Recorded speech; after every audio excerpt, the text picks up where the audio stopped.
ইতিহাসের পাতায় ডেভিড আর গলিয়াথের সেই লড়াই কি মনে আছে, যেখানে সাধারণ এক গুলতির আঘাতে ধরাশায়ী হয়েছিল বিশাল আকার দৈত্য? বর্তমান বিশ্ব রাজনীতিতে ইরান ঠিক সেই কাজটি করছে। দশকের পর দশক ধরে আকাশ ছিল কেবল ধনকুবের রাষ্ট্রগুলোর খেলার মাঠ, কিন্তু সেই আকাশে এখন উড়ছে পারস্যের ডানা। নিষেধাজ্ঞার শেকলে বন্দি হাতগুলো এমন এক চাবুক তৈরি করেছে, যার আঘাত এখন টের পাচ্ছে বিশ্বের প্রতিটি পরাশক্তি।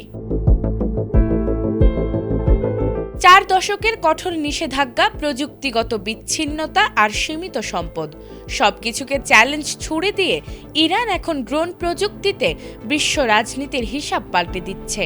ইউক্রেন যুদ্ধ থেকে মধ্যপ্রাচ্যের সংঘাত, প্রতিটি ক্ষেত্রেই ইরানি ড্রোন এখন নতুন বাস্তবতা তৈরি করেছে। 1979 সালের বিপ্লবের পর আন্তর্জাতিক নিষেধাজ্ঞায় কোণঠাসা হয়ে পড়েছিল ইরান। আধুনিক অস্ত্র রক্ষণাবেক্ষণের সক্ষমতা হারিয়ে ফেলায় দেশটি বাধ্য হয়েছিল নিজস্ব প্রযুক্তি উন্নয়নের পথে হাঁটতে। আর 1980 সালে ইরান ইরাক যুদ্ধ শুরু হলে এই প্রয়োজন আরও তীব্র হয়ে ওঠে। এই প্রেক্ষাপটে ইস্পাহান বিশ্ববিদ্যালয়ের একদল তরুণ প্রকৌশলী ও শিক্ষার্থী ছোট আকারের রিমোট চালিত উড়ন্ত যন্ত্র তৈরির উদ্যোগ নিয়েছিল। সীমিত সম্পদ, এমনকি মেডিকেল আইভি ব্যাগ দিয়ে তৈরি জ্বালানি ট্যাঙ্ক, এসব দিয়েই শুরু হয়েছিল ইরানের ড্রোন যাত্রা।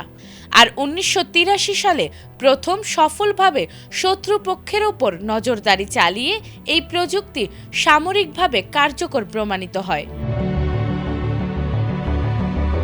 পরবর্তীতে আইআরজিসির তত্ত্বাবধানে ড্রোন কর্মসূচি বিস্তৃত হয়।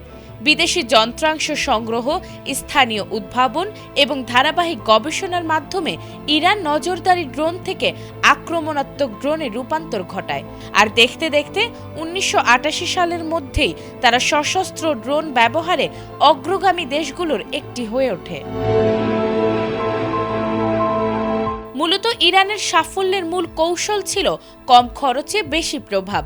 একটি সস্তা ড্রোন যেখানে কয়েক হাজার ডলারে তৈরি, সেটি ধ্বংস করতে প্রতিপক্ষকে ব্যয় করতে হয় লাখো ডলারের ক্ষেপণাস্ত্র। একসঙ্গে বহু ড্রোন পাঠিয়ে শত্রুর প্রতিরক্ষা ব্যবস্থা দুর্বল করে দেওয়াই তাদের কৌশল।